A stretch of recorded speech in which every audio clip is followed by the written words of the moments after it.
ಓಂ ತತ್ಸತ್. ಸಂಸ್ಕೃತ ಸಂಸ್ಕಾರ ಸಂಸ್ಕೃತಿ ಶಿಬಿರದ ನೇತೃಗಳಾದ ಈಶಪ್ರಿಯ ತೀರ್ಥ ಶ್ರೀಪಾದಂಗಳವರಿಗೆ ನಮಸ್ಕಾರಗಳನ್ನು ಸಲ್ಲಿಸುತ್ತಾ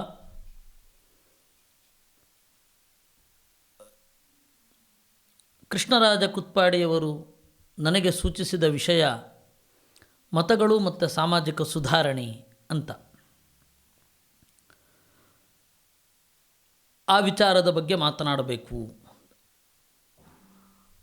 ಸಾಮಾಜಿಕ ಸುಧಾರಣೆ ಅನ್ನೋದನ್ನು ವೈಯಕ್ತಿಕವಾಗಿ ನಾನು ಒಪ್ಪೋದಿಲ್ಲ, ಬದಲಾವಣೆ ಅಂತ ಒಪ್ತೇನೆ. ಸುಧಾರಣೆ ಅನ್ನುವ ಪದಕ್ಕೆ ಬದಲಾವಣೆ ಅಂತ ಅರ್ಥ ಆದರೆ ಅದನ್ನು ನಾನು ಖಂಡಿತವಾಗಿ ಒಪ್ತೇನೆ. ಆದರೆ ಬದಲಾವಣೆ ಅಂದರೆ ಇದೊಂದು ಬದಲಾಯಿತು ಅಷ್ಟೇ. ಸುಧಾರಣೆ ಅಂತಂದರೆ ಯಾವುದೋ ಎತ್ತರಕ್ಕೆ ಹೋದ ಹಾಗೆ, ಕೆಳಗಡೆಯಿಂದ ಮೇಲ್ಗಡೆಯ ಎತ್ತರಕ್ಕೆ ಹೋದ ಹಾಗೆ ಅನ್ನುವ ಅರ್ಥ ಬರೋದಾದರೆ ನನ್ನ ವಿರೋಧ ಇದೆ. ಯಾಕೆ ಅಂದರೆ ನಾವು ವಸ್ತುಗಳನ್ನು ಬದಲಾಯಿಸಲಿಕ್ಕೆ ಶುರು ಮಾಡಿದೆವು, ಅದು ಡೆವಲಪ್ಮೆಂಟ್ ಅಲ್ಲ, ಅಥವಾ ಅದು ಸುಧಾರಣೆ ಅಲ್ಲ. ನೋಡಿ, ಸಾಮಾಜಿಕ ಸುಧಾರಣೆ ಅಂತಂದರೆ ಕೆಳಗಡೆಯಿಂದ ಮೇಲ್ಗಡೆಗೆ ಹೋಗೋದು ಅನ್ನುವ ಅರ್ಥ ಇದ್ದರೆ ನನ್ನ ವಿರೋಧ ಇದೆ. ಯಾಕೆಂದರೆ ನಾವು ವಸ್ತುಗಳನ್ನು ಉಪಯೋಗಿಸೋದನ್ನು ಬದಲಾಯಿಸಿದೆವು, ನಾವು ಯಾವುದೋ ಎತ್ತರಕ್ಕೆ ಏರಲಿಲ್ಲ. ಹೀಗಾಗಿ ಸುಧಾರಣೆ ಅನ್ನೋ ಪದಕ್ಕೆ ಬದಲಾವಣೆ ಅಂತ ಅರ್ಥ ಇಟ್ಟುಕೊಂಡು ಮತಗಳು ಮತ್ತು ಸಾಮಾಜಿಕ ಬದಲಾವಣೆಗಳು ಅಂತ ಇಟ್ಕೊಳ್ಳಿ, ಬಹಳ ಸಂತೋಷ. ಯಾಕೆ ಅಂದರೆ ನಾವು ಮೇಲ್ಗಡೆಯಿಂದ ಕೆಳಗಡೆಗೆ ಇಳಿದಿದ್ದೇವೆ, ಕೆಳಗಡೆಯಿಂದ ಮೇಲ್ಗಡೆಗೆ ಹೋಗಿಲ್ಲ. ವಿಶೇಷತಃ ಇವತ್ತಿನ ಪರಿಸ್ಥಿತಿಯಲ್ಲಿ ಮಾತನಾಡಬೇಕು ಅಂತಂದರೆ, using things is not symbol of development. ನಾವು ಅವತ್ತು ಫೋನನ್ನು ಬಳಸ್ತಾ ಇರಲಿಲ್ಲ, ಇವತ್ತು ಫೋನನ್ನು ಬಳಸ್ತಾ ಇದ್ದೇವೆ ಅಷ್ಟೇ. ಇದನ್ನು ಡೆವಲಪ್ಮೆಂಟ್ ಅಂತ ಹೇಳ್ಕೊಳ್ಳೋದ್ರಲ್ಲಿ ಅರ್ಥ ಇಲ್ಲ. ನಿಮಗೊಂದು ಸಣ್ಣ ಸಂಗತಿ ಹೇಳ್ತೇನೆ. ಮಕ್ಕಳು ಅವತ್ತು ನೇರವಾಗಿ ಬೇಸಿಗೆ ರಜದಲ್ಲಿ ಅಜ್ಜಿಯ ಮನೆಗೋ ಅಥವಾ ಇನ್ನೆಲ್ಲಿಗೋ ಹೋಗಿ ಚೆನ್ನಾಗಿ ಪ್ರಾಣಿಗಳನ್ನು ಮುಟ್ಟಿ ಅವುಗಳನ್ನು ತೊಳಿತಾ ಅವುಗಳ ಜೊತೆಗೆ ಆಟ ಆಡ್ತಾ ಇದ್ದರು. ಈಗ ಮೊಬೈಲಲ್ಲಿ ಕುರಿ ತೊಳೆಯೋ ಆಟ ಒಂದಿದೆ, ಅದನ್ನು ಮಾಡ್ತಾ ಇರ್ತಾರೆ. ಇದನ್ನು ಏನನ್ನಬೇಕು? ಹೀಗೆ ನಾವು ಈ ತರಹದ್ದನ್ನೇ ಇಡೀ ಹೇಳ್ತಾ ಇದ್ದರೆ ಎಷ್ಟೂ ಇರುತ್ತೆ.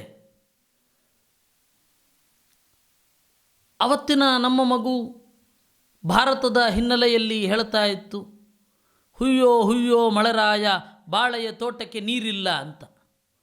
ಇವತ್ತಿನ ಮಗು ಕನ್ನಡದ ಇಂಗ್ಲೀಷಿನಲ್ಲಿ ಹೇಳುತ್ತೆ, rain rain go away, come again another way, daddy wants to play ಅಂತ. ನೀವು ಮಳೆ ಬರಬೇಡ ಅಂತ ಅನ್ನುತ್ತೆ ಮಗು, ಗೊತ್ತಿಲ್ಲ ಅದಕ್ಕೆ.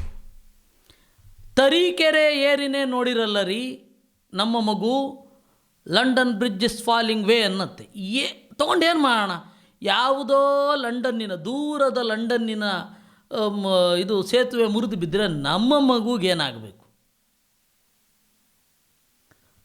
ಅವರ ಮಕ್ಕಳ ಪದ್ಯಗಳನ್ನು ಒಮ್ಮೆ ನೋಡಿ, ಎಲ್ಲ ನೆಗೆಟಿವ್ ಶೇಡ್ಸಿನಲ್ಲೇ ಇರೋದು, ಎಲ್ಲ ನೆಗೆಟಿವ್ ಶೇಡ್ಸಲ್ಲೇ ಇರೋದು. ಜಾನಿ ಜಾನಿ ಎಸ್ ಪಾಪ, ಅದು ನನಗೆ ಮಗು ಆದಮೇಲೆ ಅದು ನಂಗೆ ಗೊತ್ತಾಗಿದ್ದಿಲ್ಲ, ನನಗೆ ಗೊತ್ತೇ ಆಗ್ತಾ ಇರಲಿಲ್ಲ. ಅದು ಬೇರೆ ಏನು ಹೇಳುತ್ತೆ ಈ ಮಗು ಅಂತ ನೋಡಿದ್ರೆ, ಅದು ಮೊಬೈಲ್ ಹಾಕ್ಕೊಂಡು ಜಾನಿ ಜಾನಿ ಎಸ್ ಪಾಪ, ಅವನು ಸುಳ್ಳು ಹೇಳ್ಬಿಟ್ಟು ನಗೋದು ಆ ಮಗು. ಅಂದರೆ ಆ ಚಿತ್ರದೊಳಗಡೆ ಇರೋ ಮಗು. ಸಕ್ಕರೆ ತಿಂದ್ಯಾ? ಇಲ್ಲಪ್ಪ ಅಂತ ಸಕ್ಕರೆ ತಿನ್ನಲ್ಲ ಅಂತ ಸುಳ್ಳು ಹೇಳೋದು, ಅದು ನಗೋದು. ಈಟಿಂಗ್ ಶುಗರ್ ನೋ ಪಪ್ಪ, ಅದು ಇಲ್ಲ ಅಂತ ಹೇಳೋದು. ಅದನ್ನು ನಾವು ನೋಡೋದು. ನೀವು ಯಾವುದೇ ಇಂಗ್ಲೀಷರ ಪದ್ಯಗಳನ್ನು ನೋಡಿ, ಅದು ಮಕ್ಕಳ ಪದ್ಯಗಳು, ನೆಗೆಟಿವ್ ಶೇಡ್ಸಿನಲ್ಲೇ ಇರೋದು. ರಿಂಗ ರಿಂಗ ರೋಸಸ್ ಅದು ಒಂದು ಭೀಕರವಾದ ಕಾಯಿಲೆಯ ನೆನಪನ್ನು ಒಳಗೊಂಡಿರೋದು. ಅದರಿಂದಾಗಿ ಇದನ್ನೆಲ್ಲ ನಾವು ಪ್ರಗತಿ ಅಂತ ಹೆಂಗೆ ಕರೆಯೋದು? ಆ ಪುಟ್ಟ ಮೊಬೈಲಲ್ಲಿ ನೋಡ್ತಾ ಇರೋದು ನೆಗೆಟಿವೇ, ಪಾಸಿಟಿವ್ ಅಲ್ಲ. ಹಾಗಂತ ಹೇಳಿ ನಮ್ಮ ನಾಡಿನ ಒಳ್ಳೊಳ್ಳೆಯ ಮಕ್ಕಳ ಪದ್ಯ ಹೇಳೋದು ನನಗೆ ಗೊತ್ತಿಲ್ಲ. ಇದನ್ನು ಬದಲಾವಣೆ ಅನ್ಬೇಕಾ ಅಥವಾ ಸುಧಾರಣೆ ಅನ್ಬೇಕಾ? ಇನ್ನು ಮಕ್ಕಳದ್ದು ಬಿಡಿ, ಸಾರ್ವಜನಿಕ ಜೀವನಕ್ಕೆ ಬರೋಣ. ಸಾರ್ವಜನಿಕ ಜೀವನದಲ್ಲಿ ಒಂದು ಭಾಷೆಯ ಬದಲಾವಣೆ ಆಗಿದೆ, ಅದು ಕೆಟ್ಟದ್ದು, ನೆಗೆಟಿವ್. ಇನ್ನೊಂದು ಭಾವನೆಯ ಬದಲಾವಣೆ ಆಗಿದೆ, ಅದು ಕೂಡ ನೆಗೆಟಿವ್. ಸುಮ್ಮನೆ ಒಂದು ಸರ್ತಿ ನಮ್ಮ ಟಿ ವಿಯನ್ನು ನೋಡಿದರೆ ಅದು ಗೊತ್ತಾಗತ್ತೆ. ನಿಮ್ಮ ಟೂತ್ ಪೇಸ್ಟಿನಲ್ಲಿ ಉಪ್ಪಿಲ್ಲ ಅಂತಂದರೆ ಆ ಯಾವುದೋ ಹುಡುಗಿ ನೀವು ಸ್ನಾನ ಮಾಡ್ತಾ ಇರ್ಬೇಕಾದ್ರೆ ಧಡಾಲ್ ಅಂತ ಬಾಗಿಲು ತಗೊಂಡು ಬರ್ಬೋದು. ನಮ್ಮ ಟೂತ್ ಪೇಸ್ಟಿನಲ್ಲಿ ಉಪ್ಪಿಲ್ಲ ಅಂದರೆ ಅವಳು ಯಾಕೆ ನಮ್ಮನೆ ಬಾಗಿಲು ಓಡ್ಕೊಂಡು ಬರಬೇಕು? ನಾವು ಮೊದಲು ಹೇಳಿದ ಹಾಗೆ ತಾನೇ ಮಾಡ್ತಾ ಇದ್ದದ್ದು, ಉಪ್ಪು ಇದು ಇರಬೇಕು ಅಂತ. ಇಲ್ಲ, ಉಪ್ಪು ಹಚ್ಕೊಂಡ್ರೆ ಒಸಡು ಹಾಳಾಗೋಗತ್ತೆ ಅಂತ ನಮ್ಮ ತಲೆ ತುಂಬಿ, ಆಮೇಲೆ ಉಪ್ಪು ಇಲ್ಲದ ಪೇಸ್ಟ್ ವ್ಯರ್ಥ, ಅದಿಲ್ಲದೆ ಹೋದರೆ ಹಲ್ಲು ನೋವು ಬರುತ್ತೆ ಅಂತ ಹೇಳಿದ್ರು. ಇದನ್ನು ಯಾವ ಸೀಮೆ ಸುಧಾರಣೆ ಅಂತನ್ಬೇಕು? ಇದಕ್ಕೂ ಮತಧರ್ಮಕ್ಕೂ ಏನ್ರಿ ಸಂಬಂಧ ಅಂತ ಕೇಳ್ಬೋದು. ಇದೇ ಹೇಳ್ತೇನೆ, ಒಂದು ಸ್ವಲ್ಪ ತಡೀರಿ. ನೋಡಿ, ಪ್ರಾಚೀನ ಭಾರತದ ಪ್ರಧಾನ ಸೂತ್ರ ಯಾವುದು? ಗೀತೆ ಶುರು ಆಗೋದು ನತ್ವೇವಾಹಂ ಜಾತು ನಾಸಂ ನತ್ವಂ ನೇಮೇ ಜನಾಧಿಪಾ ನ ಚೈವ ನ ಭವಿಷ್ಯಾಮಃ ಸರ್ವೇ ವಯಮತಃ ಪರಂ ಅಶೋಚ್ಯಾನ್ ಅನ್ವಶೋಚಸ್ತ್ವಂ ಪ್ರಜ್ಞಾವಾದಾಂಶ್ಚ ಭಾಚತೆ. ಇದರಲ್ಲಿ ಪ್ರಧಾನವಾಗಿ ಇರೋದು ದೇಹ ಬೇರೆ ನೀನು ಬೇರೆ ಅಂತ ತಿಳಿದುಕೋ. ಪ್ರಧಾನವಾಗಿ ಇರೋದು ದೇಹ ಬೇರೆ ನೀನು ಬೇರೆ ಎಂದು ತಿಳಿದುಕೋ. ಇದು ಎಲ್ಲ ನೀತಿಗಳಿಗೆ ದಾರಿ, ಎಲ್ಲ ನೀತಿಗಳಿಗೆ ತಾಯಿ ಸ್ಥಾನದಲ್ಲಿ ಇರತಕ್ಕಂಥದ್ದು ದೇಹಾತ್ಮ ವಿವೇಕ ಅಂತ ಇರೋದು. ಅಜ್ಞಾನ ಅಂದರೆ ಏನು? ದೇಹವನ್ನೇ ಆತ್ಮ ಅಂತ ತಿಳಿದುಕೊಳ್ಳೋದು ಅಜ್ಞಾನ. ಹಾಗಿರಬಾರ್ದು ಅಂತ ನಮ್ಮಲ್ಲಿ ಹೇಳ್ತಾ ಇರೋದು. ಹೀಗಾಗಿ ದೈಹಿಕವಾದ ನ್ಯೂನತೆಗಳನ್ನು ಯಾವತ್ತೂ ಆಡಿಕೊಂಡು ನಗಬೇಡ. ಯಾಕೆಂದರೆ ಅದು ಆತ್ಮಿಕವಾದ ನ್ಯೂನತೆ ಅಲ್ಲ. ಆದರೆ ಅದೆಲ್ಲವೂ ಕೂಡ ದೈಹಿಕವಾದ ನ್ಯೂನತೆ ಅಷ್ಟೇ, ಅದು ಆತ್ಮನಿಗೆ ಸಂಬಂಧಪಟ್ಟಿಲ್ಲ. ಅವ್ರನ್ನ ಯಾಕೆ ತಮಾಷೆ ಮಾಡಬಾರ್ದು? ಒಬ್ಬ ದಡೂತಿ ಇರ್ತಾನೆ, ಒಬ್ಬ ಸಣಕಲ ಇರ್ತಾನೆ, ಒಬ್ಬನಿಗೆ ಕಾಲಿರೋದಿಲ್ಲ ಕುಂಟುತ್ತಾನೆ, ಒಬ್ಬನಿಗೆ ಕಣ್ಣಿರೋದಿಲ್ಲ. ಯಾಕೆ ತಮಾಷೆ ಮಾಡಬಾರ್ದು? ಅಪ್ಪ, ಅವರ ಆತ್ಮ ದಡೂತಿ ಅಲ್ಲ, ಅವರ ಆತ್ಮ ಸಣಕಲ ಅಲ್ಲ, ಅವರ ಆತ್ಮ ನೇತ್ರಹೀನ ಅಲ್ಲ. ಅದು ಇಂದ್ರಿಯದ ದೋಷ, ಅದು ಗೋಳಕದ ದೋಷ, ಅದು ಯಾವುದೋ ಒಂದು ಕಾಲದಲ್ಲಿ ಮಾಡಿದ್ದು. ಅದನ್ನು ನೀನು ಅಣಗಿಸಬೇಡ. ಅಣಗಿಸಬೇಕಾದ್ರೆ ಅವನನ್ನೇ ಅದು ಅಂತ ಅಣಗಿಸ್ಬೇಕಾಗತ್ತೆ. ಅದು ಭ್ರಮೆ ಆಗತ್ತೆ ಅಥವಾ ಯಥಾರ್ಥ ಜ್ಞಾನ ಆಗತ್ತೆ. ಅದರಿಂದಾಗಿ ಅದನ್ನು ಅಣಗಿಸಬೇಡ, ಅವಹೇಳನೆ ಮಾಡಬೇಡ ಅಂತ ಇರೋದು. ಆದರೆ ನೀವು ಪ್ರಾಚೀನ ಭಾರತದ ಆ ಸಿದ್ಧಾಂತ ಪೂರ್ತಿ ಮಗುಚಿ ಬಿದ್ದದ್ದನ್ನು ನೋಡಿದ್ದೀರಿ. ಅವರಿಗೆ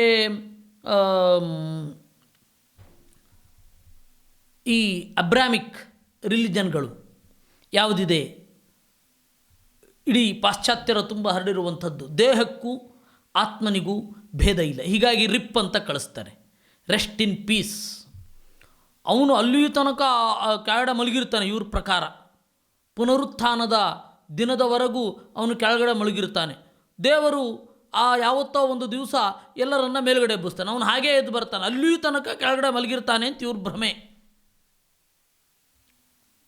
ಆ ಭ್ರಮೆಯನ್ನು ಚೆನ್ನಾಗಿ ಉಪನಿಷತ್ತು ಮೊದಲಾದವುಗಳಲ್ಲಿ ಖಂಡನೆ ಮಾಡಿದ್ದಾರೆ. ಅಸುರರ ಮತ ಅದು ಅಂತ ಹೇಳಿದ್ದಾರೆ. ದೇಹವೇ ಆತ್ಮ ಅಂತ ಅಂದುಕೊಂಡ್ರೆ ಅದು ಅಸುರರ ಮತ ಅಂತ. ಆದರೆ ಇವತ್ತು ಎಲ್ಲ ಅದನ್ನೇ ಪ್ರಚೋದನೆ ಮಾಡ್ತಾ ಇರೋದು. ಯಾವುದೋ ಒಬ್ಬಳು ಹುಡುಗಿ ಬರ್ತಾಳೆ, ಅವಳು ಹುಡುಗಿ ಅವಳೇನು ಮಾಡ್ತಾಳೆ, ಮುಖದ ಮೇಲೆ ಏನೋ ಕೆನ್ನೆಯ ಮೇಲೆ ಏನೋ ಮಚ್ಚೆಗಳು ಏನಂತಾರೆ ಏನೋ ಇರುತ್ತೆ, ಪಿಂಪಲ್ಸ್ ಅದೇನೋ ಹೇಳ್ತಾರೆ, ಮೊಡವೆಗಳು, ಆ ಮೊಡವೆಗಳು ಇರುತ್ತೆ. ಆಗ ಆ ಹುಡುಗನ ಹತ್ತಿರ ಹೋಗಲಿಕ್ಕೆ ಅವಳಿಗೆ ಹಿಂಜರಿಕೆ ಆಗುತ್ತೆ.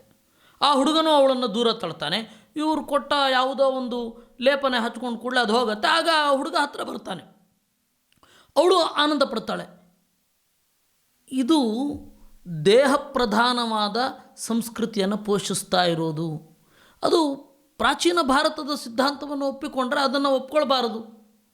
ಒಂದು ಮೊಡವೆ ಇರೋದರಿಂದಾಗಿ ಅವಳನ್ನು ಬೇಡ, ಅವಳ ಒಳ್ಳೆಯ ಮನಸ್ಸು ಎಲ್ಲ ಬೇಡ ಅಂತ ಹೇಳ್ತಾನೆ ಅಂತಂದರೆ ಅದನ್ನು ನಿಜವಾಗಿ ಫೆಮಿನಿಸ್ಟ್ಗಳು ಅಟ್ಯಾಕ್ ಮಾಡಬೇಕು. ಅದನ್ನು ಹೆಣ್ಣನ್ನು ಕೇವಲ ಭೋಗದ ವಸ್ತು ಅಂತ ಹೇಳಿ ಇವರು ಚಿತ್ರಿಸ್ತಾ ಇದ್ದಾರೆ, ಅಡ್ವರ್ಟೈಸ್ಮೆಂಟ್ ಅವರು ಅಂತ ಹೇಳಿ ಪ್ರತಿಭಟನೆ ಮಾಡಬೇಕು. ಅವರು ತಪ್ಪು ಕೂತಿದ್ದಾರೆ, ಅವುಗಳಿಗೆ ಏನಾಗಿದೆಯೋ.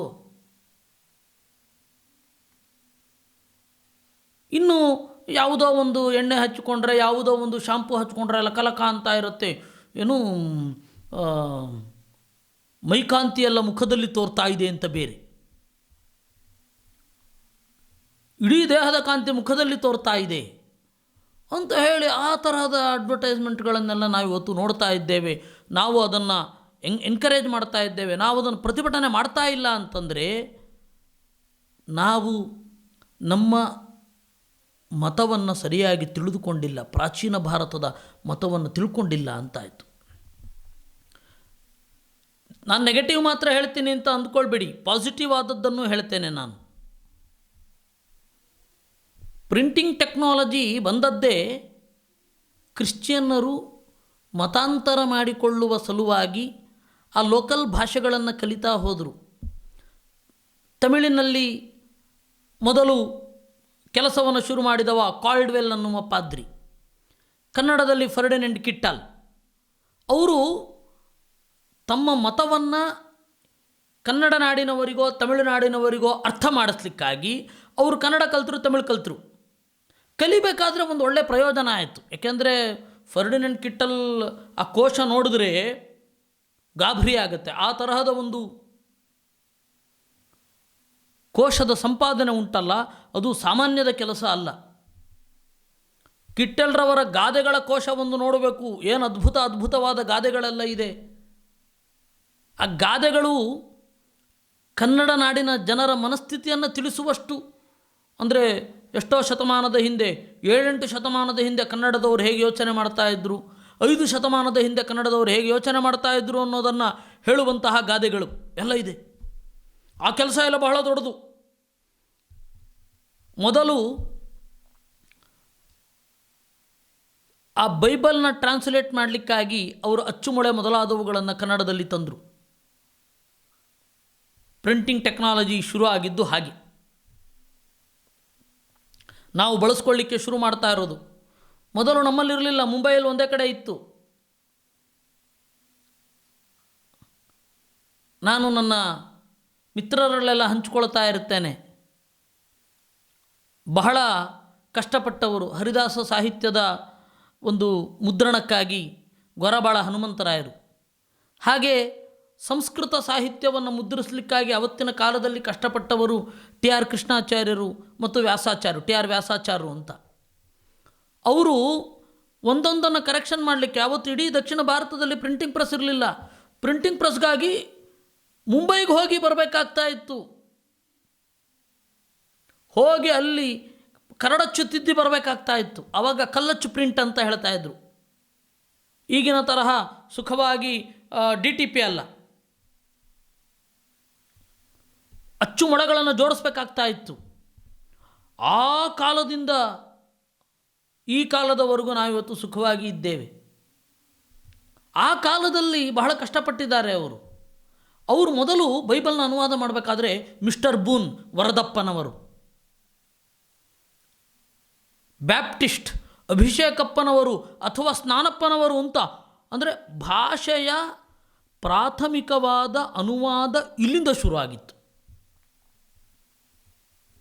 ಆಮೇಲೆ ಕನ್ನಡ ಕಾವ್ಯಮಾಲೆ 1, 2, ಆಮೇಲೆ ಕನ್ನಡದ ಅತ್ಯಂತ ಪ್ರಾಚೀನ ನಾಟಕಗಳು, ಮಿತ್ರವಿಂದ ಗೋವಿಂದ, ಆಮೇಲೆ ಅದೆಲ್ಲ ಆಮೇಲೆ ಪ್ರಿಂಟ್ ಆಯಿತು. ಅದು ಮೊದಲು ಪ್ರಿಂಟ್ ಆಗಿದ್ದು ಮುಂಬೈನಲ್ಲಿ ಅನ್ನೋದು ವಿಶೇಷ.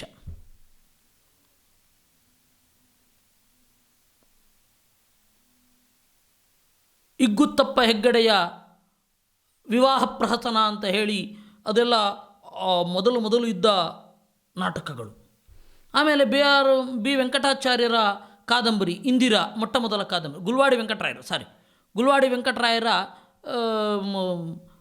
ಇದು ಇಂದಿರಾ. ಬಿ ವೆಂಕಟಾಚಾರ್ಯರದ್ದು ಅದೇ ತರಹದ ಬೆಂಗಾಳಿ ಕಾದಂಬರಿಗಳ ಅನುವಾದ.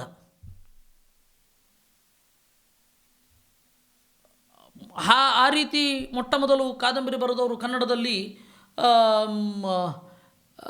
MS ಪುಟ್ಟಣ್ಣ ಅಂತ. ಅವರು ನೀತಿ ಚಿಂತಾಮಣಿ ಅಂತ ಒಂದು ಪುಸ್ತಕ ಬರೆದಿದ್ದಾರೆ. ಆಮೇಲೆ ಅವರು ರಾಜಸೇವಾಸಕ್ತ, ಮೈಸೂರು ಅರಮನೆಯಲ್ಲಿ ದೊಡ್ಡ ಅಧಿಕಾರಿಗಳಾಗಿದ್ದರು. ಅವರು ಮಾಡಿದ್ದುಣ್ಣೋ ಮಹಾರಾಯ, ಮುಸ್ಕುತೆಗೆಯೇ ಮಾಯಾಂಗನೆ, ಈ ತರಹದ ಕಾದಂಬರಿಗಳನ್ನು ಬರೆದರು. ಯಾಕೆ ಹೇಳಿದೆ ಅಂತಂದರೆ, ಮತಧರ್ಮದ ಬೆಳವಣಿಗೆಯಿಂದ ಸುಪ್ತವಾಗಿ ನಮ್ಮಲ್ಲಿ ಏನೋ ಬದಲಾವಣೆ ಆಗಿದೆ. ಅದು ಭಾವನಾತ್ಮಕವಾಗಿ, ಭಾಷಿಕವಾಗಿ, ವಸ್ತುಗಳನ್ನು ಬಳಸೋದರಲ್ಲಿ ಈ ಬದಲಾವಣೆ. ಈಗ ಪ್ರಿಂಟಿಂಗ್ ಟೆಕ್ನಾಲಜಿ ಬಂದದ್ದನ್ನು ಸುಧಾರಣೆ ಅಂತೀರೋ ಬದಲಾವಣೆ ಅಂತೀರೋ? ನಾನು ಹೇಳ್ತೇನೆ ಬದಲಾವಣೆ ಅಂತ. ಸುಧಾರಣೆ ಅಂತ ಹೇಳಿದ್ರೆ ಏನು? ಒಳ್ಳೆಯ ಧಾರಣ, ಸುಧಾರಣ ಅಂತ ಎರಡೂ ಆಗಿದೆ ವಸ್ತುತಃ. ಸುಧಾರಣೆ ಅಂತಂದರೆ ಅಟೈನಿಂಗ್ ಬೆಟರ್ ಪೊಸಿಷನ್ ಅನ್ನುವ ಅರ್ಥನೇ ಇದ್ದರೆ ಯಾವ ಹಿನ್ನೆಲೆಯಲ್ಲಿ ಅಂತ ನಾನು ಕೇಳಬೇಕಾಗತ್ತೆ. ಹೀಗಾಗಿ ಸುಧಾರಣೆ ಅನ್ನೋದನ್ನು ಬದಲಾವಣೆ ಅಂತ ಇಟ್ಟುಕೊಂಡು ನಮ್ಮ ಯೋಚನೆಗಳಲ್ಲಿ ಬದಲಾವಣೆ ಹೇಗಾಯಿತು, ನಮ್ಮ ಜೀವನದಲ್ಲಿ ನಾವು ಬಾಳುವ ಲೈಫ್ ಸ್ಟೈಲಿನಲ್ಲಿನ ಬದಲಾವಣೆ ಹೇಗಾಯಿತು ಅನ್ನೋದನ್ನು ನಾನು ನಿಮ್ಮ ಮುಂದೆ ಇಡ್ತಾ ಇದ್ದೇನೆ. ಇವತ್ತು ನನಗೆ ಕೈಗೂ ದುಡ್ಡು ಕೊಡ್ಬೋದು, ನಿಮ್ಮ ಗೂಗಲ್ ಪೇ ಏನಿದೆ, ಫೋನ್ಪೇ ಏನಿದೆ ಅಂತ ಹಿಂಗಂದ್ರೂ ಆಯಿತು. ಸ್ವಲ್ಪ ಪ್ರಾಚೀನರಿಗೆ ಇದು ಬದಲಾವಣೆ ಆಗಲಿಕ್ಕೆ ಕಷ್ಟ ಆಗತ್ತೆ. ಉದಾಹರಣೆಗೆ ನಮ್ಮ ತಂದೆಯವರಿಗೆ ಅವತ್ತಿನ ಕಾಲದಲ್ಲಿ ATM ಮಿಷನ್ಗೆ ಹೋಗಿ ದುಡ್ಡು ಡ್ರಾ ಮಾಡಿದಾಗ ಕಣ್ಣರಳಿಸ್ಬಿಟ್ಟು ದಿನ ಇಡೀ ಆಶ್ಚರ್ಯದಲ್ಲಿದ್ದರು ಅವರು. ಏನು ಪಟ ಪಟ ಪಟ ಪಟ ಅಂತ ಗರಿಗರಿಯಾದ ನೋಟು ಯಂತ್ರದಿಂದ ಬೀಳುತ್ತೆ ಅಂತ ಮಗು ಆಗಿಬಿಟ್ಟಿದ್ರು. ಅವತ್ತು ಇಡೀ ಎಲ್ಲ ಹೇಳ್ಕೊಂಡು ಬಂದಿದ್ದರು, ನಾವು ATM ಅಲ್ಲಿ ಹೋಗಿ ದುಡ್ಡು ತೆಗೆಸ್ಕೊಂಡು ಬಂದ್ವಿ, ಹೆಂಗೆ ಬೀಳುತ್ತೆ ಗೊತ್ತಾ ಅದು ಅಂತ. ಅದು ಸುಧಾರಣೆಯೋ ಬದಲಾವಣೆಯೋ? ಬದಲಾವಣೆ ಅಷ್ಟೇ ಅಂತ ನಾನು ಹೇಳೋದು, ಸುಧಾರಣೆ ಏನಲ್ಲ. ಅಂದರೆ ವಸ್ತುಗಳನ್ನು ಉಪಯೋಗಿಸುವ ರೀತಿ, ವಸ್ತುಗಳನ್ನು ಉಪಯೋಗಿಸುವ ನೀತಿ, ವಸ್ತುಗಳನ್ನು ಉಪಯೋಗಿಸುವ ಇದು ಬದಲಾವಣೆ ಆಯ್ತಷ್ಟೇ. ಮತ್ತಿನ್ಯಾವ ರೀತಿಯಲ್ಲಿಯೂ ಬದಲಾವಣೆ ಆಗಲಿಲ್ಲ. ನಾವು ಅದೇ ಕೆಲಸಕ್ಕಾಗಿ ಬಳಸೋದು. ಕಳ್ಳತನ ಹಾಗೇ ಇದೆ, ಅದು ಕಂಪ್ಯೂಟರ್ ಮೂಲಕನೂ ಮಾಡಬಹುದು, ಎದುರುಗಡೆಯೂ ಮಾಡಬಹುದು ಅಷ್ಟೆ. ನೀವು ಬರೆದ ಕಥೆಯನ್ನು ಮನೆಗೆ ನುಗ್ಗಿ ಕದ್ಕೊಂಡು ಹೋಗಬಹುದು, ಕಂಪ್ಯೂಟರ್ನಲ್ಲಿ ನೋಡಿ ಸ್ವಲ್ಪ ಬದಲಾವಣೆ ಮಾಡಿಕೊಂಡು ಆ ಫೈಲ್ನ ಕಬಳಿಸ್ಬಿಡ್ಬೋದು. ಕಳ್ಳತನ ಅನ್ನೋದು ಸಮಾನ, ಉಪಯೋಗಿಸಿದ ವಸ್ತುಗಳು ಮಾತ್ರ ಭಿನ್ನ. ಅದರಿಂದಾಗಿ ನಾನು ಮತ ಮತ್ತು ಸಾಮಾಜಿಕ ಸುಧಾರಣೆ, ನಮ್ಮ ಭಾವನೆಯ ವಿಚಾರ ಏನೇನಾಯಿತು ಅನ್ನೋದನ್ನು ನಾನು ಮುಖ್ಯವಾಗಿ ತೆಗೆದುಕೊಂಡದ್ದು. ಅದಕ್ಕಾಗಿ ಸುಧಾರಣೆ ಅಂತ ಕೊಟ್ಟರು ಬದಲಾವಣೆ ಅಲ್ಲ. ಹಾಗಾದರೆ ಅಹಿಂಸೆ, ಸತ್ಯ ಅದು ಎಲ್ಲ ಮತಗಳಲ್ಲಿಯೂ ಇತ್ತು, ಈ ಮತದ್ದಿಲ್ಲ ಈ ಮತದ್ದು ಅಲ್ಲ ಅಂತ ಹೇಳಲಿಕ್ಕೆ ಬರಲ್ಲ. ಏಕೆಂದರೆ ನೀತಿ ಸಮಾನ, ಅದನ್ನು ಅನುಸರಿಸುವ ಬಗೆ ಮತ್ತು ಯಾಕೆ ಇದನ್ನು ಅನುಸರಿಸಬೇಕು ಅಂತನ್ನುವ ಒಂದು ಚಿಂತನೆ ಅದು ಮಾತ್ರ ಭಿನ್ನ, ಉಳಿದದ್ದೆಲ್ಲ ಸಮಾನ. ಈಗ ಅಹಿಂಸೆ ಅಂತನ್ನುವ ಕಾನ್ಸೆಪ್ಟ್ ಎಲ್ಲ ಮತಗಳಲ್ಲಿಯೂ ಇದೆ. ಕ್ರಿಶ್ಚಿಯನ್ರು ಹೇಳಿದ್ರು ಪ್ರಾಣಿಗಳಿಗೆ ಜೀವ ಇಲ್ಲ ಅಂತ, ಅಂದರೆ ಮನುಷ್ಯರನ್ನು ತಿಂತಾ ಇಲ್ಲ, ಅದೇ ಅಹಿಂಸೆ ಅಂತ ಅವರು. ಜೈನರು ಹೇಳಿದ್ರು ವೃಕ್ಷಗಳಿಗೆ ಜೀವ ಇಲ್ಲ, ಪ್ರಾಣಿಗಳಿಗೆ ಜೀವ ಇದೆ. ಅಂದರೆ ಅಹಿಂಸೆ ಅಂದ್ರೇನು? ಪ್ರಾಣಿಗಳನ್ನು ಮತ್ತು ಮನುಷ್ಯರನ್ನು ತಿಂದೇ ಇರೋದೇ ಅಹಿಂಸೆ ಅಂತ ಅವರಿಗೆ. ನಾವು ಹೇಳಿದ್ವಿ ವೃಕ್ಷಗಳಿಗೂ ಜೀವ ಇದೆ, ಹಾಗಾದರೆ ಅಹಿಂಸೆ ಎಲ್ಲಿಂದ ಬಂತು? ಇಲ್ಲ, ಅದನ್ನು ನಾವು ಎಲ್ಲ ಪ್ರಾಣಿಗಳಿಗೆ ಕೊಟ್ಟು ದೇವರಿಗೆ ಸಮರ್ಪಣೆ ಮಾಡಿ ತಿಂತೇವೆ ಅಂದೆವು. ಹಿಂಸೆ ಅನಿವಾರ್ಯ, ಆದರೆ ಆ ಆಹಾರವನ್ನು ನಾವು ಪಡೆದದ್ದರಿಂದ ಅಥವಾ ಈ ಸಣ್ಣ ಮಟ್ಟದ ಹಿಂಸೆ ಮಾಡಿದ್ದರಿಂದ ನಮ್ಮ ಜ್ಞಾನ, ನಮ್ಮ ಭಕ್ತಿ, ಬೇರೆ ಬುದ್ಧಿ ಇರುವ ಜನರಿಗೆ ಉಪಯೋಗ ಮಾಡೋದು, ಉಪಕಾರ ಮಾಡೋದು, ಅದು ಧರ್ಮ ಅಂತ ನಾವಂದೆವು. ಹೀಗಾಗಿ ಅಹಿಂಸೆ, ಸತ್ಯ, ಕಳ್ಳತನ ಮಾಡದೇ ಇರೋದು, ಬೇರೆಯವರ ಹೆಂಡಿರನ್ನು ಕೆಟ್ಟ ದೃಷ್ಟಿಯಲ್ಲಿ ನೋಡದೇ ಇರೋದು, ಇವೆಲ್ಲವೂ ಕೂಡ ಎಲ್ಲ ಮತಗಳಲ್ಲಿಯೂ ಉಂಟು. ಅದು ಸಾಮಾಜಿಕ ಸುಧಾರಣೆ ಅಂತ ಹೇಳಿ ಬರಲ್ಲ, ಎಲ್ಲ ಮತದಲ್ಲಿಯೂ ಇದೆ, ಎಲ್ಲ ಕಡೆ ಎಲ್ಲವೂ ಇದೆ. ಈ ಟಿಬೇಟಿನ ಕಡೆ, ಚೀನಾದ ಕಡೆ ಹೋದರೆ ಬೌದ್ಧರು ಪ್ರಾಣಿಗಳನ್ನು ತಿನ್ನೋದು ಹಿಂಸೆಯೇ ಅಲ್ಲ ಅಂತಾರವರು. ಯಾಕೆಂದರೆ ಅವರು ಮಾಂಸಾಹಾರ ತಗೊಳ್ತಾರೆ, ಸ್ವೀಕಾರ ಮಾಡ್ತಾರೆ. ಅದರಿಂದಾಗಿ ಈ ಬೇಸಿಕ್ ಕಾನ್ಸೆಪ್ಟ್ಸ್ ಇದೆಯಲ್ಲ, ಇದು ಯಾವ ಮತದಿಂದಲೂ ಬಂದದ್ದಲ್ಲ. ಹಾಗಾದರೆ ಮತದ ನೆಗೆಟಿವ್ ಶೇಡ್ಸ್, ದೇಹವೇ ಆತ್ಮ ಅಂತ ಅನ್ನೋದು, ಅಥವಾ ಹೀಗೆ ಮಾಡಿದ್ರೇ ಹೀಗಿರಬೇಕು ಅಂತನ್ನೋದು, ಇವೆಲ್ಲವೂ ಕೂಡ ನೆಗೆಟಿವ್ ಶೇಡ್ಸ್. ಅದು ಕಾಲಾನಂತರದಲ್ಲಿ ಯಾವುದ್ಯಾವುದೋ ರೀತಿಯಲ್ಲಿ ನಮ್ಮ ಮೇಲೆ ಪರಿಣಾಮ ಬೀರುತ್ತೆ. ನಾವು ಅದನ್ನು ಹೇಗೆ ಅಂತ ಯೋಚನೆ ಕೂಡ ಮಾಡಿರೋಲ್ಲ. ಯಾವುದೋ ಓಬಿರಾಯನ ಕಾಲದ್ದು ಬಿಡಯ್ಯ ಅಂತೇವೆ. ಯಾವುದೋ ಓಬಿರಾಯ ಅಂದರೆ ಏನು ಗೊತ್ತಾ? ಓಲ್ಡ್ ಬ್ರಿಟಿಷ್ ರಾಯ್ ಅಂತ, ಓಲ್ಡ್ ಬ್ರಿಟಿಷ್ ಅಂತ, ಅವನು ಓಬಿರಾಯ. ನಾವು ಆ ಥರದ ಒಬ್ಬ ರಾಯ ಇದ್ದಾನೆ ಅಲ್ಲ, ನಮ್ಮ ಮೆದುಳಿನ ಮೇಲೆ ಅದು ಪರಿಣಾಮ ಉಂಟು ಮಾಡಿ ನಮ್ಮ ಭಾಷೆಯಲ್ಲಿ ಅದು ಇಳಿದು ಬಂದು ಹಾಗೆ ನಮ್ಮಿಂದ ಅಲ್ಲಿಗೂ ಹೋಗಿದೆ, ಭಾಷೆಯಿಂದ, ಭಾವನೆಯಿಂದ. ಇತ್ತೀಚೆಗೆ ಬೆಂಗಳೂರಿನವರಿಂದ ಕೆಲಸ ಕಳ್ಕೊಳ್ತಾ ಇರುವ ಅಮೇರಿಕನ್ನರು ಹೊಸ ವರ್ಡ್ ಕಾಯಿನ್ ಮಾಡಿದರು. ನನಗೆ ಇವತ್ತು ಕೆಟ್ಟದಾಯಿತು ಅಂದರೆ ಬೆಂಗಳೂರು ಅಂತ ಹೇಳ್ತಾ ಇದ್ರು ಅವರು. ಬೆಂಗಳೂರು ಇವತ್ತು ಇಡೀ ದಿನ ಕೆಟ್ಟದಾಗಿದೆ ಅಂದರೆ ಬೆಂಗಳೂರು ಅಂತ ಇದ್ರು ಅವರು.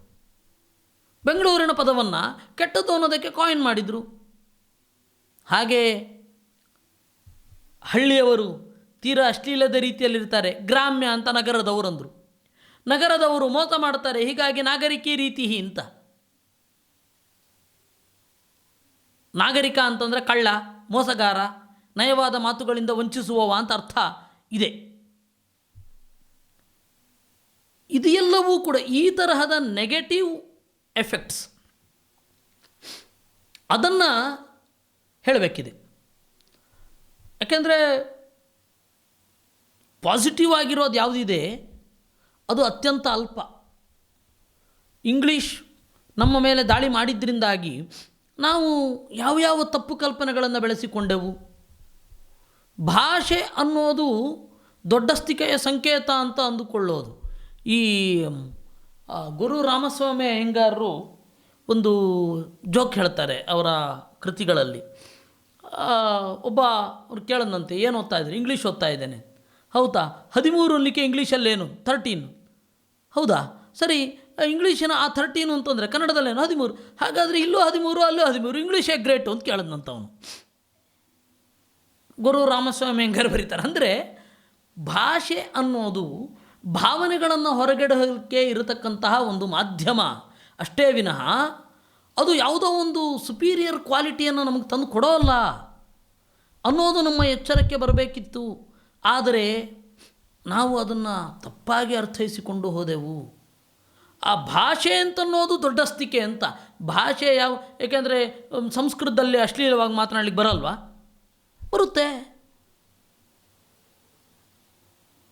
ಕನ್ನಡದಲ್ಲಿ ಬಹಳ ಗೌರವಯುತವಾಗಿ, ಬಹಳ ಪ್ರೌಢವಾಗಿ, ಬಹಳ ಅದ್ಭುತವಾದ ಸಂಗತಿಗಳನ್ನು ಹೊರಗೆಡಹಲಿಕ್ಕೆ ಬರಲ್ವಾ? ಬರುತ್ತೆ. ಇಂಗ್ಲೀಷಿನಲ್ಲಿ ಕೆಟ್ಟದಾಗಿ ಮಾತನಾಡಲಿಕ್ಕೆ ಬರಲ್ವಾ? ಅದರಿಂದಾಗಿ ಭಾಷೆ ಅನ್ನೋದು ಭಾಷೆ ಅಷ್ಟೇ. ನಮಗೆ ಮತಧರ್ಮದ ಬದಲಾವಣೆಗಳು, ಸುಧಾರಣೆ ಅಂದರೆ ಬದಲಾವಣೆ ಅನ್ನೋ ಅರ್ಥ ಇಟ್ಕೊಂಡು ನಾನು ಹೇಳಿದ್ದು. ಈ ಟೆಕ್ನಾಲಜಿ ಮೊದಲಾದವುಗಳೆಲ್ಲ ಬಂದಾಗ ನಾವು ಅನೇಕ ಅಂಶಗಳನ್ನು ಮರೆತೆವು. ಆ ಟೆಕ್ನಾಲಜಿಗೆ ಬೆರಗಾಗಿ ನಾವು ಮೂಲಭೂತವಾದ ಅಂಶಗಳನ್ನೇ ಮರೀತೇವೆ. ನೋಡಿ, ನಮ್ಮ ಟಿ ವಿಯಲ್ಲಿ ತೋರುವ ಇದೇ ಆಯಿತು,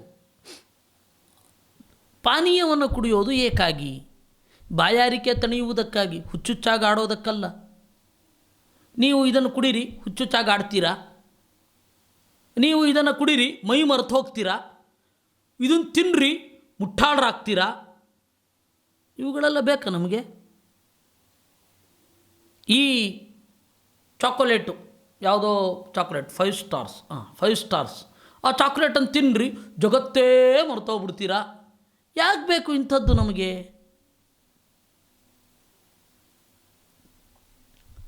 ಹೀಗಾಗಿ ಮತಧರ್ಮ ನಮ್ಮಲ್ಲಿ ಕಾಲಿಟ್ಟಾಗ ಈ ತರಹದ ವಸ್ತು ಚಿತ್ರಣವನ್ನು ಮಾಡುವವನ ತಲೆಯಲ್ಲಿ ಏನಿರುತ್ತೆ, ಅವನ ಚಿಂತನೆ ಏನಿರುತ್ತೆ, ಅದು ನಮ್ಮ ಜೀವನದ ಮೇಲೆ ಬಿದ್ದ ಪರಿಣಾಮಗಳು, ನಾವು ಅದನ್ನು ನೋಡುವ ಪರಿಣಾಮಗಳು, ಇದು ಮುಖ್ಯ ಆಗತ್ತೆ. ಶಾಶ್ವತವಾದ ಮೌಲ್ಯಗಳು ಯಾವತ್ತೂ ಒಂದೇ, ಅದು ಅಪೌರುಷೇಯವಾದದ್ರಿಂದ ಬಂದದ್ದು.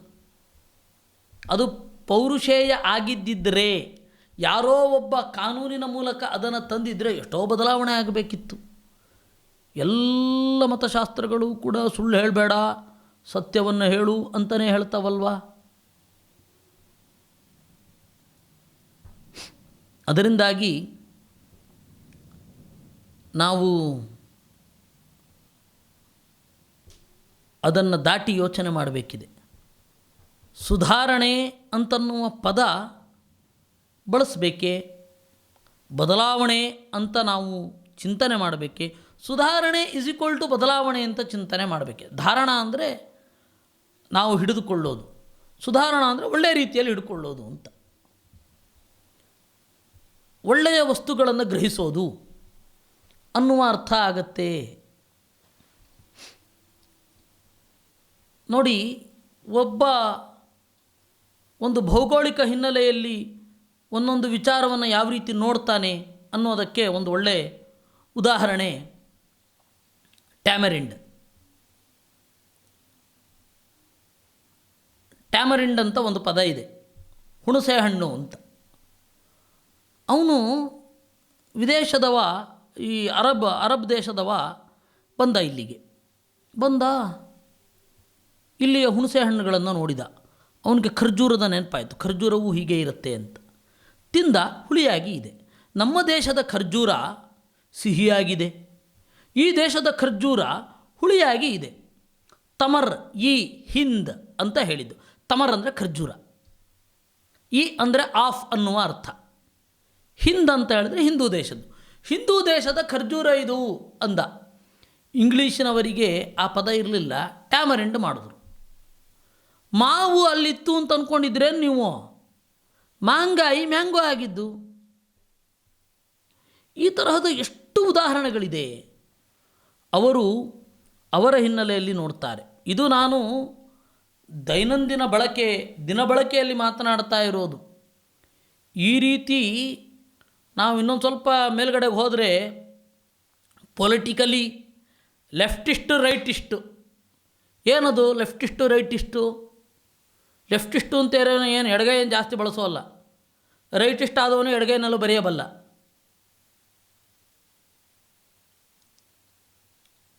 ರೈಟಿಸ್ಟ್ ಆದವನು ಬಲಗೈ ಮಾತ್ರ ಬಳಸಬಲ್ಲ. ಎಲ್ಲನೂ ಇದೆ. ಲೆಫ್ಟಿಸ್ಟು ರೈಟಿಸ್ಟು ಏನು? ಯಾವುದೋ ದೇಶದಲ್ಲಿ ಬಲಗಡೆ ಕುಳಿತವರು ದೇವರನ್ನು ಒಪ್ತಾ ಇದ್ದರು, ಎಡಗಡೆ ಕುಳಿತವರು, ಸ್ಪೀಕರ್ನ ಎಡಗಡೆ ಕುಳಿತವರು ದೇವರನ್ನು ಒಪ್ತಾ ಇರಲಿಲ್ಲ. ಅದು ಇಡೀ ಪ್ರಪಂಚಕ್ಕೆ ಹಬ್ಬಿಬಿಡ್ತು, ಲೆಫ್ಟಿಸ್ಟು ರೈಟಿಸ್ಟು ಅಂತ ಇಡೀ ಪ್ರಪಂಚಕ್ಕೆ ಹಬ್ಬಿಬಿಟ್ಟಿತು.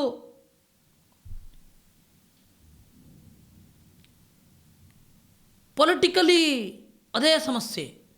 ನಾವು ಏನೊಂದು ಶಬ್ದಗಳನ್ನು ಯೂಸ್ ಮಾಡ್ತೇವೆ, ಗಾದೆಗಳನ್ನು ಯೂಸ್ ಮಾಡ್ತೇವೆ, ಅವರ ಹಿನ್ನೆಲೆಯಲ್ಲಿ ಹೇಳಿದ್ದೆಷ್ಟೋ ಇರುತ್ತೆ.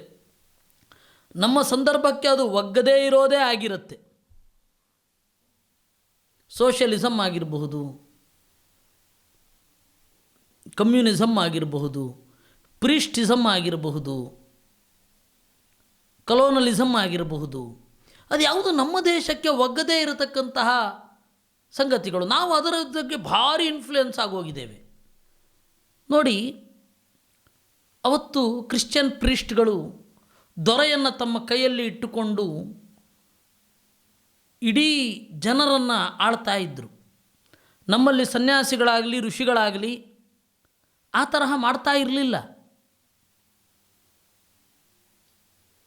ಸಾಧ್ಯವಿದ್ದರೆ ಒಳ್ಳೆಯದು ಮಾಡ್ತಾ ಇದ್ರಷ್ಟೇ ವಿನಃ ರಾಜನ ಆಡಳಿತದಲ್ಲಿ ಸನ್ಯಾಸಿಗಳಾಗಲಿ ವಿದ್ವಾಂಸರಾಗಲಿ ತಲೆ ಹಾಕ್ತಾ ಇರಲಿಲ್ಲ.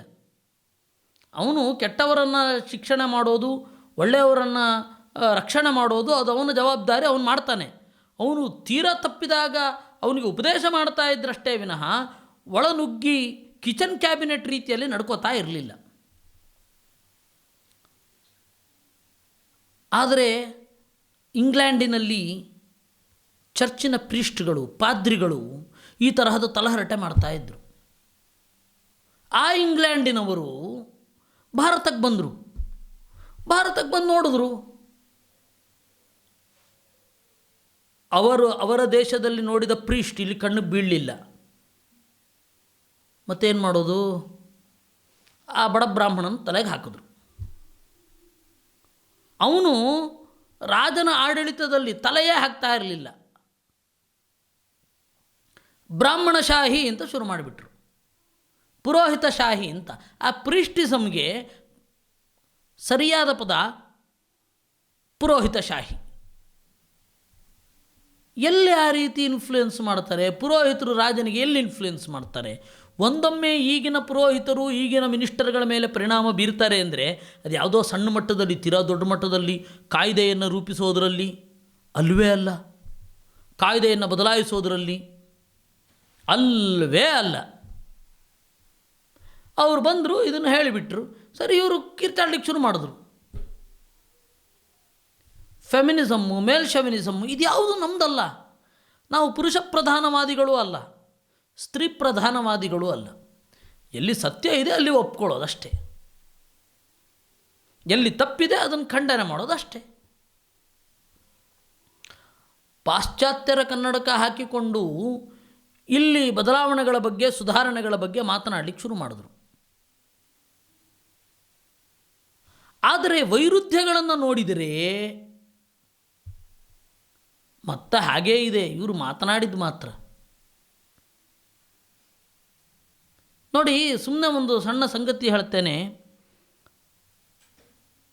ಒಬ್ಬ ಹೆಣ್ಣನ್ನು ಮುಂದುವರೆದವಳು, ಅಡ್ವಾನ್ಸ್ಡು, ಬಹಳ ಮಾಡರ್ನ್ ಅಂತ ಯಾವಾಗ ಕರೀತಾರೆ ಅಂದರೆ, ಗಂಡಿನಂತೆ ಪ್ಯಾಂಟ್ ಹಾಕಿಕೊಂಡ್ರೆ, ಗಂಡಿನಂತೆ ನಡೆದರೆ, ಅವಳನ್ನು ಗಂಡಿನಂತೆ ಇದ್ದರೆ ಅವಳು ಒಳ್ಳೆ ಮಾಡರ್ನಪ್ಪ ಅವಳು ಅಂತಾರೆ.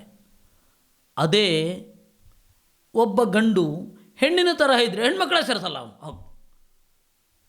ಅಂದರೆ ಆಂತರ್ಯದಲ್ಲಿ ಯಾವುದನ್ನು ನಾವು ಒಪ್ಪಬೇಕು, ಯಾವುದು ಸರಿಯಾದದ್ದು? ನಾವು ವಿದೇಶೀಯ ಪರಿಭಾಷೆಗಳನ್ನು ಎಷ್ಟರ ಮಟ್ಟಿಗೆ ಒಪ್ಕೊಳ್ಬೇಕು, ನಮ್ಮಲ್ಲಿ ಎಷ್ಟರ ಮಟ್ಟಿಗೆ ಒಪ್ಕೊಳ್ಬಾರ್ದು ಅನ್ನುವ ಎಚ್ಚರ ಇರಬೇಕು. ಇವತ್ತು ಆಗಿರೋದನ್ನಷ್ಟೇ ನಾನು ಗಮನ ಸೆಳೀತಾ ಇರೋದು, ಆಗದೇ ಇರೋದನ್ನಲ್ಲ, ಆಗಬೇಕಾದದ್ದನ್ನಲ್ಲೂ ಅಲ್ಲ. ಈ ಶಾಸ್ತ್ರದಲ್ಲಿ ಏನು ಪರಿಣಾಮ ಬೀರ್ತಾ ಇದೆ, ನಮ್ಮ ದೈನಂದಿನ ಮಾತುಗಳಲ್ಲಿ, ಭಾವನೆಗಳಲ್ಲಿ, ವಿಶೇಷತಃ ಭಾಷೆಯಲ್ಲಿ ಯಾವ ರೀತಿ ಪರಿಣಾಮ. ಇನ್ನೊಂದು ಉದಾಹರಣೆಯನ್ನು ನಿಮಗೆ ಹೇಳಬೇಕು ಅಂದರೆ, ಸರಾಗವಾಗಿ ಹಾಡೋದು ಅಂತ, ಸರಾಗವಾಗಿ ಮಾಡೋದು. ಅವನು ಆ ಕೆಲಸವನ್ನು ಸರಾಗವಾಗಿ ಮಾಡ್ತಾನೆ ಅಂತ, ಅದು ವಿದೇಶಿ ಪರಿಭಾಷೆ. ಅದು ಹಿ ಸಂಗ್ ಎ ಸಾಂಗ್ ಅಂತ. ಒಂದು ಕೆಲಸವನ್ನು ಆರಾಮವಾಗಿ ಮಾಡ್ತಾನೆ, ಅವನು ಹಾಡು ಹೇಳಿದಂತೆ ಮಾಡ್ತಾನೆ ಅಂತ. ಅದು ಬಾತ್ರೂಮ್ ಸಿಂಗರ್ಸಿಗೆ ಮಾತ್ರ ಅನ್ವಯ. ನೀವು ನಮ್ಮಲ್ಲಿ ಶಾಸ್ತ್ರೀಯ ಸಂಗೀತವನ್ನು ಹಾಡಬೇಕಾದ್ರೆ ಸಂಗೀತಗಾರರು ಎಷ್ಟು ಕಷ್ಟಪಡ್ತಾರೆ ಅಂತ ನೀವು ನೋಡಿರಬೇಕು. ವಿಶೇಷತಃ ಭೀಮಸೇನ್ ಜೋಶಿ ಅವರ ನೋಡಿ ವಿಡಿಯೋಗಳನ್ನು, ಎಷ್ಟು ಕಷ್ಟಪಡ್ತಾರೆ ಅವರು ಒಂದೊಂದು ಪದ್ಯಗಳನ್ನು ಹೇಳಬೇಕಾದ್ರೆ. ಇವರು ಸರಾಗವಾಗಿ ಹಾಡೋದು ಅಂತೇಳಿ ಸುಲಭವಾಗಿ ಮಾಡೋದು ಅಂತನ. ರಾಗ ಹಾಡೋದು ಎಷ್ಟು ಕಷ್ಟ, ರಾಗದ ಛಾಯೆ, ಆ ರಾಗದಿಂದ ಇನ್ನೊಂದು ರಾಗಕ್ಕೆ ಬದಲಾಯಿಸೋದು, ಮನೋಧರ್ಮದ ವ್ಯತ್ಯಾಸ, ಪಕ್ಕಾ ವಾದ್ಯಗಳಿಗೆ ಅನುವು ಮಾಡಿಕೊಡೋದು, ಇದೆಲ್ಲ ಎಷ್ಟು ಕಷ್ಟ ಇದೆ. ಈ ರಾಗ ಸರಾಗವಾಗಿ ಮಾಡಿದ ಅಂದರೆ ಸುಲಭವಾಗಿ ಮಾಡಿದ ಅಂತ ಅರ್ಥ ಮಾಡಬಹುದಾ ನಾವು? ಅವರು ಮಾಡಿದ್ದದನ್ನು. ಅಂದರೆ ನಮ್ಮ ಭಾಷೆಯಲ್ಲಿ ಅದಕ್ಕೆ ಮೂಲಭೂತವಾಗಿ ನಾವು ಯೋಚನೆ ಮಾಡೋದರಲ್ಲಿ ಈ ಎಲ್ಲ ಮತಧರ್ಮಗಳು ಯಾವ ರೀತಿ ಪರಿಣಾಮ ಉಂಟು ಮಾಡಿದವು, ಅದು ಪೊಲಿಟಿಕಲಿ ಆಗಿರಬಹುದು, ದೈನಂದಿನ ಯೋಚನೆ ಆಗಿರಬಹುದು, ಮಕ್ಕಳ ಬೆಳವಣಿಗೆ ಆಗಿರಬಹುದು, ಇದೆಲ್ಲವೂ ನಮ್ಮನ್ನು ಯೋಚನೆಗೆ ಸಿಲುಕಿಸುತ್ತೆ.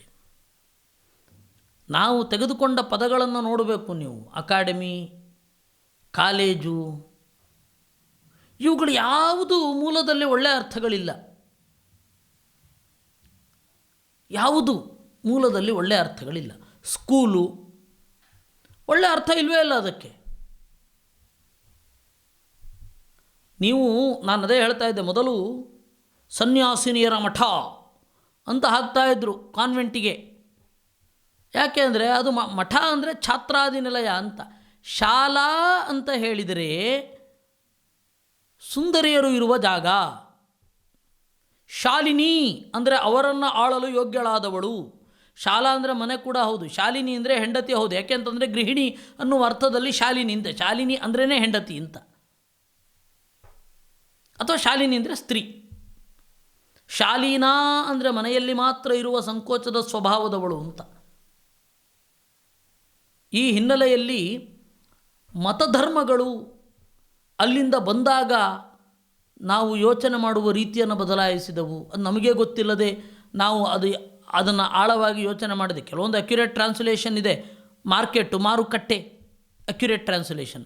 ಕೆಲವೊಂದೆಲ್ಲ ಆಗೋದೇ ಇಲ್ಲ ಅದು. ಹೀಗಾಗಿ ಭಾಷೆಯಲ್ಲಿ, ಭಾವನೆಯಲ್ಲಿ ಏನು ಬದಲಾವಣೆ ಆಯಿತು ಅಂತ ಭಾಷೆಗೆ ಹೋಗಬೇಕು. ಭಾಷೆಗೆ ಹೋಗಿ ನಾವು ಯಾಕೆ ಈ ರೀತಿ ಯೋಚನೆ ಮಾಡ್ತಾ ಇದ್ದೇವೆ, ಇದರಿಂದ ಏನು ಅನ್ನೋದು, ಒಳ್ಳೆಯ ಬದಲಾವಣೆಗಳು, ಕೆಟ್ಟ ಬದಲಾವಣೆಗಳು ಎರಡನ್ನೂ ತೆಗೆದುಕೊಳ್ಬೇಕು. ನಾನು ನನ್ನ ಈ ಚಿಂತನೆಯ ಒಂದು ಅಂಶವನ್ನು ಮಾತ್ರ ನಿಮ್ಮೆದುರುಗಡೆ ಪ್ರಸ್ತುತಿಪಡಿಸಲಿಕ್ಕೆ ಆಗಿದೆ. ಇದರ ಹರಹು ಇನ್ನೂ ಬಹಳ ವಿಸ್ತಾರವಾಗಿದೆ. ಅದನ್ನು ನಾವು ಬೇರೆ ಸಂದರ್ಭದಲ್ಲಿ ನೋಡೋಣ. ಈ ವಿಚಾರವನ್ನು ಪ್ರಸ್ತಾಪಿಸಲಿಕ್ಕೆ ಅವಕಾಶ ಕೊಟ್ಟ ಪರ್ಯಾಯ ಅದಮಾರು ಮಠಕ್ಕೆ ನನ್ನ ಧನ್ಯವಾದಗಳನ್ನು ಸಲ್ಲಿಸ್ತಾ, ಈಶಪ್ರಿಯ ಸ್ವಾಮಿಗಳಿಗೆ ನನ್ನ ನಮಸ್ಕಾರವನ್ನು ಸಲ್ಲಿಸ್ತಾ ಈ ಚಿಂತನೆಯನ್ನು ದೇವರಲ್ಲಿ ಅರ್ಪಿಸ್ತೇನೆ. ಕೃಷ್ಣಾರ್ಪಣಮಸ್ತು.